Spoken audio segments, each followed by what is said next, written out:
Simple example हमने जुबानी बोली है, अभी देख लेते हैं। As rolling a fair die, rolling a fair die. अब हमारे पास इसकी सैंपल स्पेस के S1 2 3 4 5 6, और we can say that S1 S2 S3 S4 S5 S6। अब इसमें n कितने? 6। तो प्रोबेबिलिटी ऑफ SI क्या होगी? 1/, चाहे 1 आने के चांस हैं, 2 आने के चांस हैं, 3 आने के चांस हैं। ये हम बात करें सिर्फ एक दफा रोल करने की,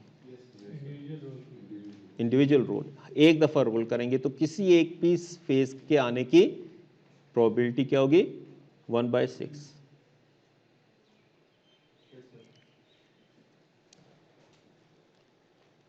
क्लियर होगी बात? अब हम कोई इवेंट भी डिफाइन कर सकते हैं, जैसे हमने इवेंट डिफाइन किया था, रोल इज इवन। इट का मतलब क्या है कि हमारे पास क्या होगा? 2 4 6। अब इससे जो पिछला थ्योरम देखा था, अगर हम उसको अप्लाई करें तो क्या होगा? Probability of 2 plus probability of 4 plus probability of 6। हर एक की प्रोबेबिलिटी क्या है? 1/6 1/6। किसकी 1/3 है भाईजान? किसकी 1/? Thank you. ठीक है, सो हर एक की 1/6 है प्रोबेबिलिटी। 2 आने के भी चांस 1/6 है, 4 आने के चांस भी 1/6 है, 6 आने के भी चांस 1/6 है, सो दैट विल बी 3/6। ठीक है, विच इज 1/2। ठीक जी जी। सर इसमें हमने इवन सिर्फ लिखा तो 2 4 6 सब 3 आउटकम्स हमारे पास। ये एक इवेंट हो गया ना, आप कुछ भी ले लें। Roll is higher than 4, roll is 4 और higher, roll is the square of an integer, any event. तो सर इनमें जो नंबर ऑफ आउटकम्स हम देखेंगे कितने आ रहे हैं, तो n को उसकी इक्वल लेंगे ना सर? जी ऑब्वियसली। नहीं, सॉरी, एन आपके सैंपल स्पेस में से आता है, एन आपका सैंपल स्पेस से आ रहा है। ठीक है, हम पीछे जाके जरा डेफिनेशन देखें, वहां पे हमने क्या लिखे? For an experiment with sample space S is equal to brackets में S1 S2 up to Sn, n possible outcomes. तो n कहां से आ रहा है? Total number of possible outcomes आपकी सैंपल स्पेस से। ठीक हो गया? अच्छा जी, ये क्लियर होगी बात यहां तक?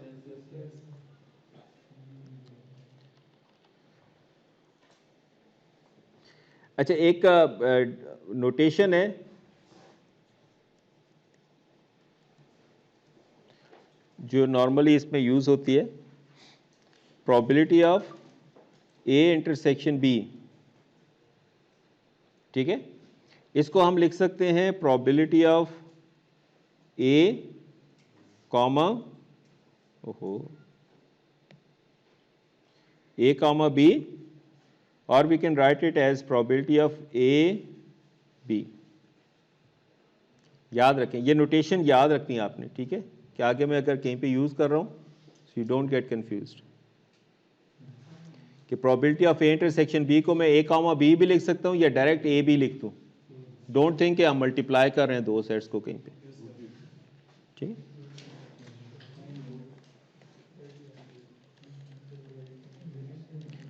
अच्छा जी, let's look at this example which is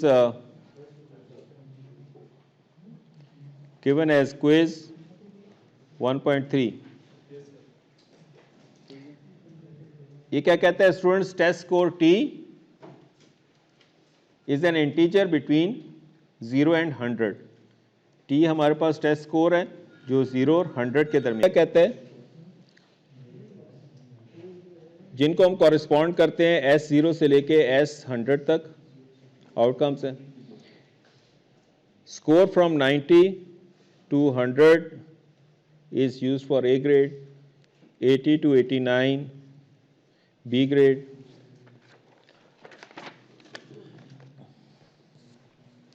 70 to 79 C grade, 60 to 69 D grade, ठीक है, and below 60 T is less than 60 fail, ठीक है। अब आगे क्या कहते हैं जी, if all scores between 51 and 100 are equally likely, 51 से लेके 100 तक जितना भी स्कोर है दैट इज इक्वली लाइकली है, एंड अ स्कोर ऑफ 50 और लेस इज नेवर अकर्स, और 50 से कम नहीं आएंगे मार्क्स, 50 से नीचे नहीं आ रहे। सो फिर हमें कुछ प्रोबेबिलिटीज फाइंड करने का दिया। तो अब इसके अंदर जो इसकी सैंपल स्पेस है, सबसे पहले तो वो लिखेंगे सैंपल स्पेस क्या और कितनी होगी,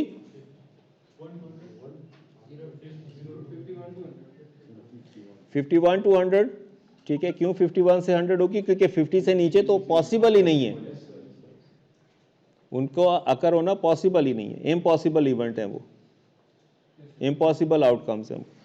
सो हम क्या कहेंगे, S51 से लेके S100 ये ग्रेड्स आ सकते हैं। तो n कितना हो गया यहां पे हमारे पास, n इज इक्वल टू 50। अब पहला पॉइंट क्या है, पहला क्वेश्चन क्या कहता है जी, क्या पूछ, probability of individual outcome S100 क्या होगी, सॉरी 51, हाँ वो 50 तक तो अकर ही नहीं हो रहा ना, सही होगी बात जी। सो एक इंडिविजुअल इवेंट की, अब दे आर इक्वली लाइकली ना आउटकम्स है, तो एक इंडिविजुअल आउटकम की प्रोबेबिलिटी क्या होगी, 1/n, n यहां पे कितने, 1/50, सिंपल, क्लियर होगी बात जी,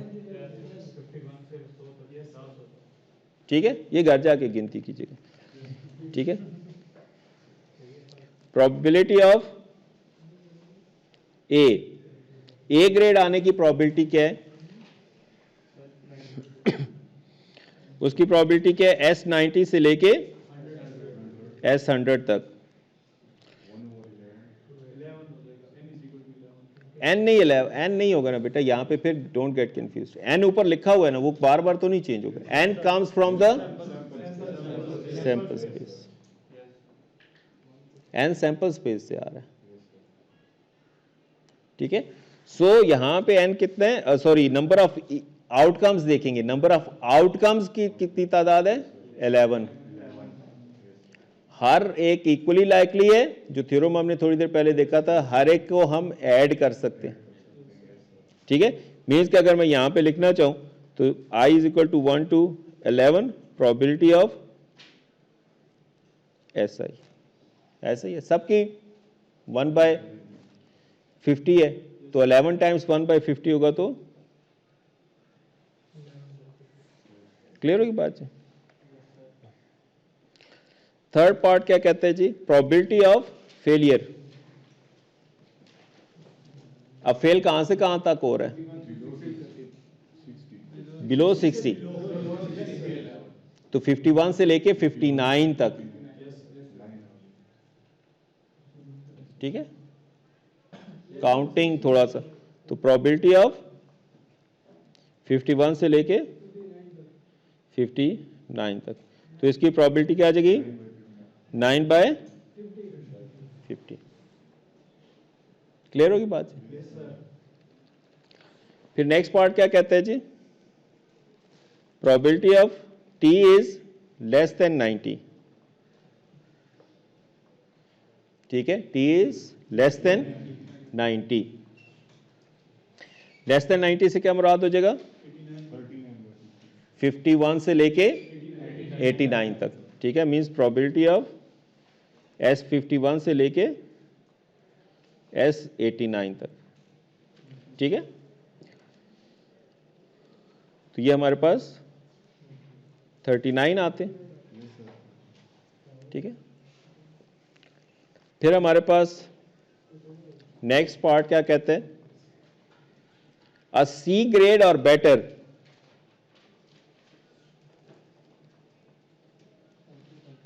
अब सी ग्रेड के लिए हमारे पास कहां से शुरू होता है, 70 से, तो S70 से लेके उससे बेटर 100 तक, तो ये क्या आ जाएगा 31/50, ठीक है, 31/50।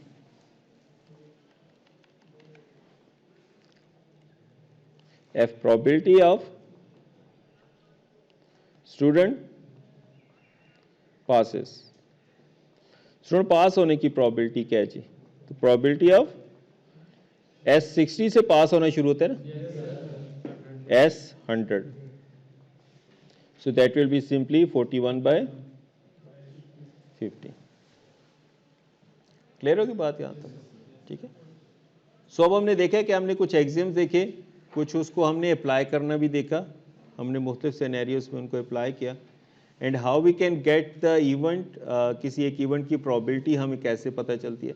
स्पेशली हमने ये देखा कि इक्वली लाइकली जो इवेंट्स हैं उनकी प्रोबेबिलिटीज़ हम कैसे कैलकुलेट कर सकते हैं।